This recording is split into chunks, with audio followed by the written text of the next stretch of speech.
There was once a little boy, nameless to the world, forgotten by history, unnoticed by men, but heaven knew him, and in his small hands he carried not just a gift, but a divine appointment. He gave Jonathan a car, but the story is not about metal or wheels. It's about the mystery of giving, the power of childlike faith, and the God who takes small things and changes destinies. He was just a little boy.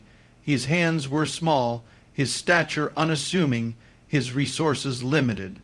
Yet in the eyes of heaven, those little hands held the power to unlock something eternal. When the boy extended what he had, no matter how small, it became a key that would open doors far greater than he could imagine. The world sees smallness and often passes it by, but God sees potential. He sees the offering of a pure heart, the willingness to give, and he breathes upon it with his glory.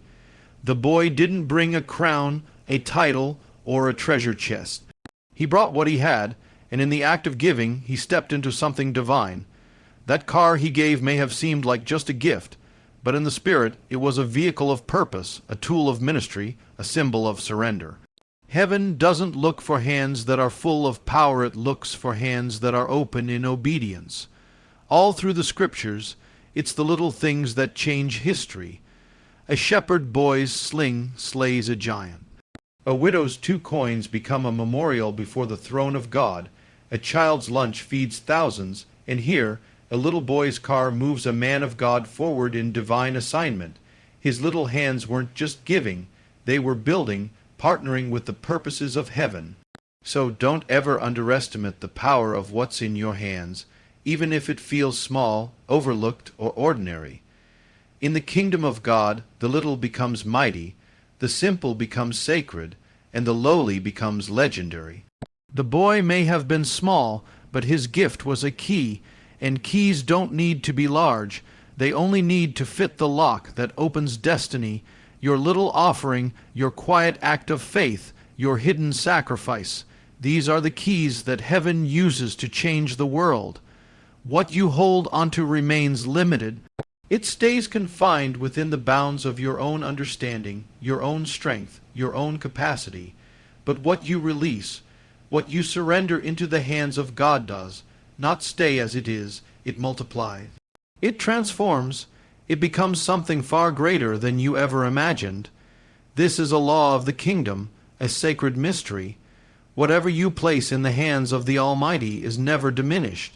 It is expanded. The little boy released a car, something tangible, something that could have been used for himself. But in releasing it, he entered into the economy of heaven, where nothing given in faith ever remains alone. That one act of surrender became a seed, and the power of a seed is not in how impressive it looks, but in what it becomes when buried, when broken, when given away. Jesus said, "Give, and it shall be given unto you, pressed down, shaken together, and running over." That's not poetic exaggeration. It's divine reality. When you let go of what's in your hands, God begins to release what's in His. And what's in His hands is not limited. It's abundant. It's eternal. It's more than you can ask or imagine. Too often we fear the loss. We clutch tightly to our time, our resources, our comfort. But in doing so, we prevent the miracle. The boy who gave Jonathan a car had no idea what ripple his act of obedience would cause. But God knew. God always knows, and He's waiting. Not for the perfect, not for the wealthy, not for the impressive, but for the willing. It's not about the size of your gift, it's about the size of your surrender. One lunch fed 5,000. One jar of oil filled every vessel in the house. One staff parted the sea. And one car, freely given, moved a servant of God into the next chapter of destiny. That is what happens when you release. That is what happens when you trust. God takes what you let go of, and He breathes on it, He breaks it, He blesses it, and He multiplies it. So ask yourself, what are you holding onto that God is asking you to release? Because the moment you let go is the moment heaven begins to multiply. The kingdom of God does not move according to the pace of ambition or the rhythm of convenience. It doesn't operate on the timeline of earthly success or the strategies of human planning. No, the kingdom moves at the speed of sacrifice. Every advance of God's purpose in the earth has always been preceded by someone's surrender. The little boy who gave Jonathan a car didn't just make a donation, he made a sacrifice. It may have cost him more than we will ever know. Maybe it was his only means of transportation. Maybe it represented years of savings, hopes, dreams, or security. But he gave it up. And in that moment of release, he stepped into the divine rhythm of God's kingdom, a rhythm driven not by accumulation, but by relinquishment. Throughout the Scriptures, movement happens when something is laid down. Abraham left his homeland. Moses left Pharaoh's palace. David left the sheepfold. The disciples left their boats. Jesus left the glory of heaven. And at every point, the speed of God's kingdom accelerated, not through gain, but through loss. Not through taking, but through giving, not through power, but through laying it down. That boy's act wasn't just a gift. It was a trigger. Sacrifice is a spiritual catalyst. It moves things in the unseen realm. It opens doors that talent cannot unlock, shifts atmospheres that effort cannot touch, and births blessings that prayer alone cannot summon. Why? Because sacrifice is the language of love, and love is the heart of the kingdom. Every time you sacrifice, your time, your resources, your comfort, your desires, you're not slowing down your life. You're speeding up your purpose. You're accelerating destiny. That boy's sacrifice didn't just move Jonathan forward. It moved heaven. It echoed in eternity, and that is the paradox. What you give up doesn't leave your life. It multiplies into your future. So if you feel stuck, if you feel like the kingdom is distant, ask yourself, what have you laid down? Because the kingdom doesn't move by what you keep. It moves by what you offer. If you want to walk in the flow of divine destiny, you must walk the path of sacrifice. That is the way of the cross. That is the way of the king. And that is the speed of the kingdom. Never underestimate what you carry, because what you carry may not look impressive to the world. It may seem small, ordinary, even forgettable, but in the hands of God it holds the power to shift destinies. The little boy who gave Jonathan a car didn't carry a title, a ministry, or a platform, but he carried obedience, he carried willingness, he carried faith, and that was enough for heaven to move. We are so quick to disqualify ourselves. We say, I don't have much, I'm not a preacher, I'm not wealthy, I'm not important. But God has never been impressed by worldly credentials. He's not looking for the qualified. He's looking for the available. The question is not how much you carry. The question is, what will you do with what you carry? Moses carried a staff, a simple piece of wood, and it parted seas. David carried a sling, and it brought down a giant. A widow carried a jar of oil, and it filled every empty vessel.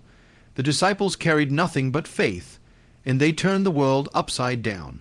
And a little boy in our story carried a car, a physical object, yes, but in that object was wrapped a spirit of generosity, a heart yielded to God, and a destiny ready to be activated. You may carry encouragement. You may carry compassion. You may carry a talent, a word, a song, a skill, a connection, a resource. But the enemy's job is to convince you that it doesn't matter, that it's too little, too late, too weak.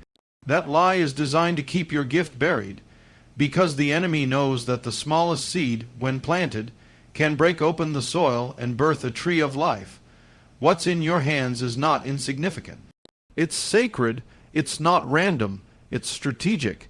Heaven has deposited something inside of you that is needed right now in this generation, and you may be the only one who carries it. That little boy didn't just give a car. He gave momentum to a mission. He gave mobility to a message. He gave fuel to a fire that would burn brighter because he said yes. So stop comparing. Stop minimizing. Stop hiding your gift. What you carry was placed inside you by the very hands that formed the stars. And the same God who used a shepherd's sling, a fisherman's net, and a child's lunch, He is ready to use your offering. Don't underestimate it. Don't despise it. Don't delay it.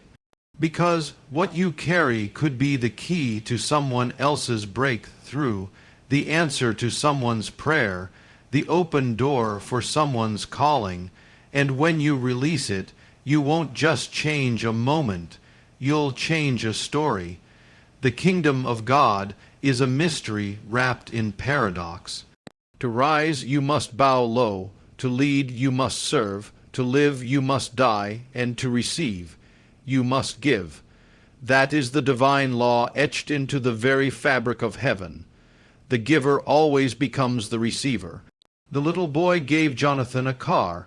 That was the visible act. But in the invisible realm, something far greater was taking place. As he gave, heaven opened. As he released, blessings were set in motion. He may have thought he was just giving away something useful, something practical. But in reality, he was stepping into a spiritual principle that has echoed through the ages.